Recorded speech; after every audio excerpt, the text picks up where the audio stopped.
Vous écoutez 100% Nature sur Radio Aléo.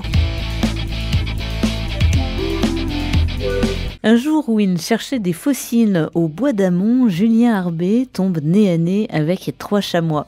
Une rencontre qui restera gravée dans sa mémoire, qui l'amènera à faire ses tout premiers affûts dans le froid et qui le destinera finalement au métier de photographe éducateur à l'environnement dans son Jura natal.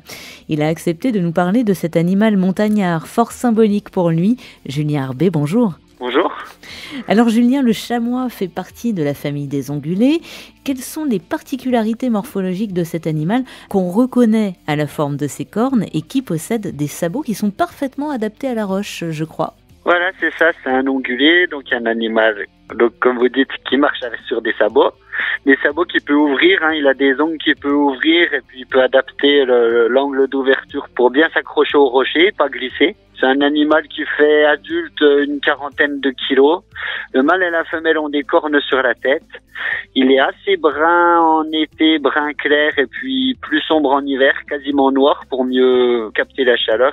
Et puis une petite queue courte, des pattes arrière qui lui permettent de s'élancer, de faire des grands bonds. Voilà, c'est un peu plus gros et un peu plus costaud qu'un chevreuil et lui il est vraiment montagnard à l'inverse du chevreuil qu'on peut trouver aussi en plaine. Est-ce qu'on peut différencier facilement les mâles des femelles, Julien? On peut les différencier, pas toujours facilement. Faut être à assez bonne distance pour pouvoir les différencier. De manière générale, les chamois mâles ont les crochets des cornes, les cornes sont recourbées sur le haut. Les femelles ont les crochets plus ouverts que les mâles. La corne du mâle, elle fait un crochet qui va être plus fermé. Et puis le mâle, il a un cou plus épais, un arrière-train plus fin. La femelle a le cou plus fin, l'arrière-train un peu plus épais. Julien Arbé, est-ce qu'on peut déterminer l'âge d'un chamois à ses cornes, comme c'est le cas par exemple pour le bouquetin? C'est difficile dans la nature parce qu'il faut être vraiment très près pour regarder l'âge du chamois. En fait, il faut compter les années de croissance qu'il a sur les cornes.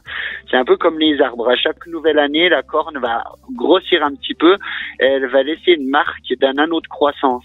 C'est des petits anneaux qui sont tout fins, qui font 1 ou 2 millimètres d'épaisseur. Alors sur un crâne ou un chamois mort, on peut compter assez facilement. Et dans la nature, il faut être vraiment très près. C'est rare qu'on puisse savoir l'âge du chamois. C'est rare qu'on ait une si grosse proximité, quoi. On parlait, Julien Arbé, tout à l'heure du pelage des chamois qui varie en fonction des saisons, qui est bien sûr plus épais l'hiver. Comme tous les animaux, le chamois il passe en mode survie pendant l'hiver. C'est vrai qu'il peut perdre jusqu'à 40% de son poids l'hiver? J'ai pas les compétences pour répondre. Après, c'est sûr que si c'est un gros hiver qui est fortement enneigé, il va avoir du mal à se nourrir. Du coup, il va il va économiser son énergie.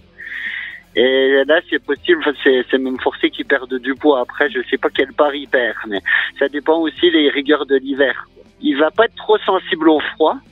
Il peut faire très froid, il va quand même réussir à se déplacer, à se nourrir sur les falaises, dans les zones d'éboulis, etc. Par contre, il va être sensible au fort enneigement. Quand il y a vraiment beaucoup de neige, il va avoir du mal à gratter de la pâte pour accéder à la nourriture. Il gratte avec les pattes de devant pour dégager l'herbe de la neige et puis manger les herbes sèches de l'automne. Quand vraiment il y a un gros enneigement, il va se réfugier sur les sommets qui sont ventés ou les falaises, là où le vent il balaye la neige pour trouver à manger plus facilement. Il a des sabots qui sont adaptés pour se déplacer sur la neige ou au contraire c'est pour lui un réel effort, c'est pas facile et il dépense beaucoup d'énergie? Il dépense de l'énergie de toute façon, mais c'est un animal qui est vraiment adapté à la montagne. Il a les côtés externes des sabots qui sont tranchants, mais presque comme des lames de rasoir. C'est vraiment très fin et coupant. Ça lui permet vraiment d'adhérer à des toutes petites surfaces, toutes petites sur les falaises. Il peut tenir en équilibre sans trop de problèmes. Et puis il a des gros pieds, il a des gros ongles, ce qui fait qu'un chamois de 40 kilos, avec ses gros sabots, qu'il utilise un peu comme des raquettes si on veut, il va moins s'enfoncer dans la neige qu'un chevreuil de 30 kilos qui a des plus petits pieds. Julien Arbé, le chamois, il a une musculature particulièrement adaptée à l'alpinisme et il fait parfois d'ailleurs des cabrioles étonnantes. À part l'homme, quels sont les principaux prédateurs auxquels il doit apprendre à échapper? Ça va être le loup et le lynx. Après, il peut être victime de collisions ou de braconnage, mais c'est vraiment les 2 grands super prédateurs que sont le loup et le lynx qui vont grignoter du chamois. Voilà, alors à noter que le chamois est encore chassé en France. Est-ce que ça veut dire qu'il y en a trop? On a besoin de les réguler? Ils se reproduisent trop, les chamois? Ils font du dégât? Ça, c'est l'éternelle question. Non, mais après, c'est vrai que le plan de chasse du chameau, il est assez important. Dans le Jura, sauf exception, il y a 20% de la population qui sont tirés chaque année, donc c'est assez énorme. Pourquoi ils sont tirés? C'est pour éviter qu'il y ait une population qui grandisse trop et qui se transmette des maladies. Il y a une maladie qui est connue chez le chamois, qui lui empêche de voir et de se nourrir, qui s'appelle la kératoconjonctivite. C'est une maladie qu'on va éviter en régulant beaucoup les populations, mais c'est ce que ferait la maladie si on régulait pas la population par la chasse. Ça se ferait tout seul avec cette maladie en fait. Comme dans chaque espèce animale ou végétale, quand on a trop d'individus à un moment, il y a une surpopulation et il y a ce qu'on appelle un effet de masse où la population s'écroule pour retomber à un niveau plus acceptable, et puis ensuite ça remonte, et puis c'est un petit peu un cycle naturel, et là on biaise un peu ce cycle naturel en faisant une pression de chasse chaque année, quoi. Julien Arbet, les chamois sont structurés en hardes, qui vont d'ailleurs varier en hiver et en été. Est-ce qu'il existe une hiérarchie au sein de ces différents groupes? Oui, il y a une hiérarchie. Alors, on va trouver les mâles, les femelles et les jeunes qui vont se rassembler surtout en hiver pendant la période d'enneigement. Donc là, ils vont être en groupe pour se nourrir, pour se déplacer. Le premier va faire la trace, les autres vont suivre, etc. Et puis le reste de l'année, les mâles ont tendance à être plus solitaires, surtout les vieux mâles. Et les femelles restent entre elles et puis peuvent être accompagnées par les jeunes. Généralement, dans une harde de chamois, c'est la vieille femelle, c'est une vieille femelle qu'on appelle une bréhaigne, qui va mener le troupeau. Donc ils font confiance aux anciens, quoi. Julien, on voit souvent des chamois, d'ailleurs aussi des bouquetins, lécher les rochers au printemps ou en été. Est-ce que vous pouvez nous expliquer pourquoi? Ils lèchent parfois les rochers, souvent ils lèchent dans les alpages, les murs des chalets d'alpage, et parfois ils vont lécher le bitume sur les bords de route. En fait, ils sont à la recherche de sel, de salpêtre, qui vont leur donner de l'énergie en période difficile, donc on va dire du milieu d'hiver au début du printemps. Ils vont avoir tendance à lécher le sel qui est sur les bâtiments et sur les bords de route. C'est pour ça que souvent on les voit en fin d'hiver sur les talus de route. Ils viennent lécher le sel et brouter l'herbe salée. Et c'est vrai que le chamois, il trouve la majeure partie de son eau dans les végétaux et que du coup, on le voit assez peu fréquemment boire dans un lac, dans une source. Ouais. Il y a pas mal d'animaux qui font ça. Je sais que le chevreuil, il a tendance à le faire aussi. Pour qu'il aille boire dans un lac, une rivière, une mare, faut vraiment qu'il ait très soif. Moi, j'ai jamais observé de chamois en train de s'abreuver, quoi. Mais bon, il trouve l'eau sur la végétation dans la rosée du matin. Je pense que ça lui suffit. C'est pas un grand buveur, le chamois. Alors, mi-novembre débute le rut et la période de reproduction. Et quels sont, Julien, les comportements des mâles et est-ce que les combats peuvent être violents? Le rut du chamois, c'est vraiment génial à observer. C'est magnifique. On a des femelles qui semblent assez stoïques, qui broutent en levant la tête de temps en temps, qui semblent pas faire attention à ce qui se passe autour. Et on a des mâles qui sont complètement dévergondés, qui sont pleins de testostérone et qui se courent après pour se faire fuir et gagner les faveurs des femelles.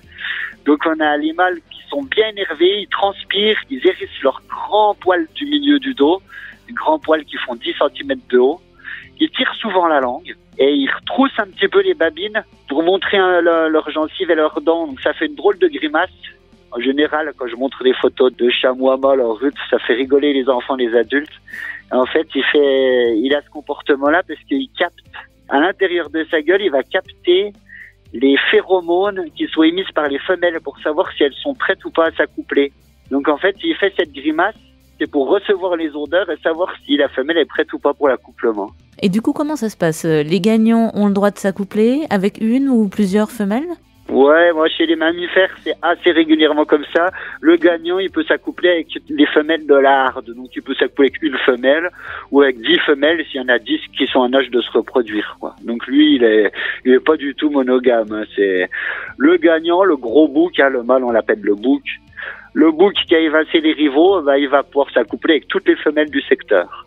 Donc ça, c'est mi-novembre, décembre. Quand est-ce que pointe le bout du nez des petits, des nouveau-nés? Ça dépend l'altitude. Dans le Jura, entre 1000 et 1500 mètres d'altitude, c'est aux alentours du 10-15 mai par là. On voit les tout petits chevreaux minuscules qui arrivent déjà à gambader dès qu'ils sont nés, qui ont des toutes petites pattes, une bouille toute arrondie et pas encore de cornes sur le haut de la tête. Voilà, les cornes, elles arrivent au bout de combien de temps à peu près? Les chevreaux nés au mois de mai voient leurs cornes apparaître déjà à l'automne. Ça fait des toutes petites pointes qui dépassent à peine des cheveux, comme je dis, des poils du haut de la tête. Puis ensuite, plus ça va aller, plus les cornes vont grandir. Et les cornes du chamois grandissent pendant toute sa vie. Donc un chamois qui a 7, 8, 9 ans, a encore des cornes qui grandissent, mais elles grandissent vraiment très très doucement, de l'ordre de 2-3 mm par an, quoi. Julien, en cas de danger, le chamois, il siffle. Est-ce qu'il a d'autres méthodes de communication? Ouais, alors il siffle et il tape du pied pour avertir les congénères, un peu comme un lapin de Garenne ou comme il y a d'autres animaux qui font ça. Il va taper de la patte arrière assez fort sur le sol. Ça fait un bruit assez sourd pour dire attention, je t'ai vu, et il prévient ses congénères comme ça qui nous a repérés. Mais ce qu'il utilise le plus fréquemment, c'est un espèce de sifflement. En fait, il siffle pas, il souffle. Il souffle très fort entre ses incisives et ça crée un petit sifflement qui s'entend assez loin. La relation est fusionnelle entre une femelle et son petit chevreau? Fusionnette, je sais pas, mais c'est vrai que le petit chevreau, dans les premiers mois de sa vie, il est tout le temps collé à sa mère, quoi. Alors, il tète, hein. C'est assez drôle à voir. Le petit chevreau va aller entre les pattes arrière de la femelle, il va mettre des grands coups de tête dans les mamelles pour aller téter. Mais voilà, je rigolais parce que j'ai une image en tête d'un petit chevreau, c'était en Suisse, qui était en train de téter sa maman. Sa maman, elle en avait pas grand chose à faire, elle continuait d'avancer, puis elle lui a littéralement écrasé la tête avec sa patte arrière. Le petit chevreau, il a pas bronché, il s'est relevé, puis il est retourné courir après les tétines de sa mère. Mais c'est vrai qu'ils sont assez, ils sont vraiment soudés, quoi. Bah, le petit chevreau, il est incapable de se débrouiller tout seul, hein, donc il faut sa mère pour le préserver du danger, pour le prévenir du danger, puis pour lui donner à manger, quoi, l'allaiter, puis l'emmener sur les zones herbeuses plus tard quand il arrête de téter, quoi.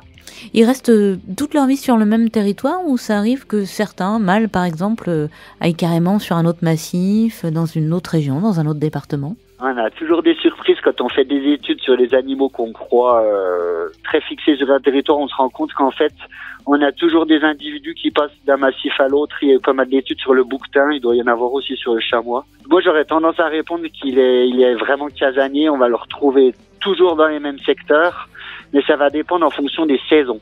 Donc, on va pas les trouver dans les mêmes endroits au printemps, en été, en hiver. En hiver, ils vont être davantage en forêt, là où il y a un petit peu moins d'épaisseur de neige, ou sur les falaises, quand il y a beaucoup de neige et que le vent va souffler et dégager les herbes. À l'automne, on va les trouver en rut sur les zones plus ouvertes, sur des pâturages d'altitude, sur des zones d'éboulis, etc. Et puis au printemps, on va les trouver plus dans les fonds de vallée, là où l'herbe commence à pousser, commence à verdir, alors qu'en montagne, il y a encore de la neige. Ils vont se déplacer comme ça en fonction des saisons, mais on va retrouver généralement le même groupe de chamois chaque été au même endroit, chaque automne au même endroit, chaque printemps au même endroit, etc. Julien Herbé, depuis 2016, on observe à peu près tous les ans des chamois en Saône-et-Loire. Alors, ce qui peut sembler plutôt inhabituel, qu'est-ce qui peut expliquer ce phénomène selon vous? Disons que le massif, les massifs alpins jurassiens sont bien occupés. D'ailleurs, le chamois, il est arrivé dans le Jura par les Alpes au courant des années 70, donc c'est assez récent. Et une fois qu'un territoire est occupé, comme toute espèce qui va être relativement territoriale, les nouveaux venus vont chercher un nouveau territoire qui est inoccupé. Et si toute la montagne jurassienne est occupée, ils vont franchir la montagne jurassienne et essayer d'aller trouver d'autres endroits où s'installer. C'est comme ça qu'ils peuvent faire là des grands déplacements. Ils peuvent rejoindre le Massif central, le Morvan, etc. Julien Herbé, quel souvenir vous gardez de votre première rencontre avec des chamois? Grand souvenir, j'imagine, hein, puisque c'est même dans votre biographie sur votre site internet. J'ai une petite mémoire de poisson rouge, mais ce moment-là, je m'en souviens parfaitement bien. J'allais chercher des fossiles, j'étais fan de fossiles. Je récupérais des fossiles, je les datais, je les identifiais. Donc je faisais ça quand j'étais tout jeune. Et je grimpais à une roche qui est tout près de chez moi, une roche où j'avais l'habitude d'aller chercher ces fameux fossiles. Un jour, j'ai décidé de passer par un autre chemin pour aller chercher mes fossiles. J'avais mon sac à dos dans le dos. Dedans, j'avais mon petit marteau, mes petites boîtes. Je grimpe dans la forêt. J'arrive en aval du pierrier. Et là, j'entends du bruit au-dessus de moi. Je lève la tête et je vois 3 chamois qui partent en courant, que j'avais surpris, qui m'avaient pas entendu. Il y a les pierres du pierrier qui ont déboulé, ça fait un raffut, un gros vacarme. Et là, c'était ma première rencontre de proximité avec les chamois, où j'étais pas dans une voiture ou sur une route, j'étais vraiment en nature devant eux. C'est une rencontre qui peut sembler assez commune, mais moi, c'était la première fois que je vivais ça et ça a été un déclic. Et je me suis dit, waouh, j'ai vu des chamois, des animaux sauvages, étaient juste devant moi.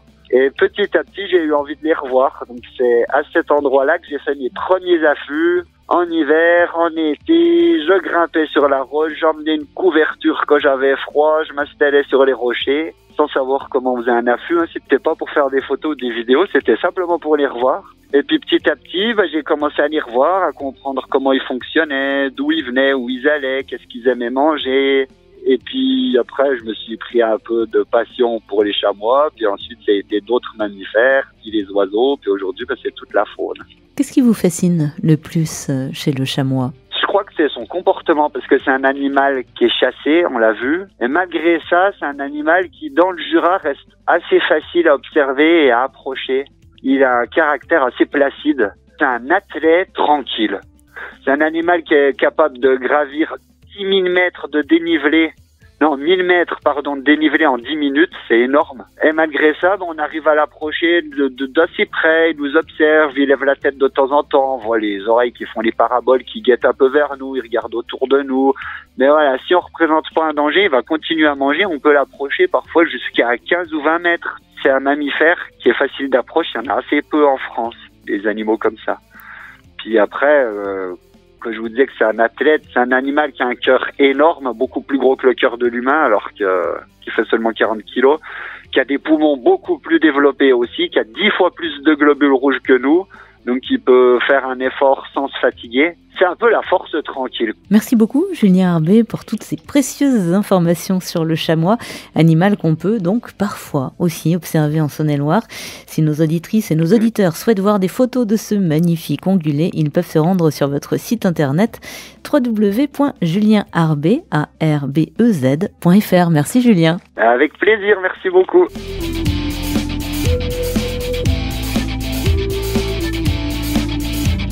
C'était 100% nature sur Radio Aléo. Retrouvez cette émission sur notre site internet radioaléo.fr.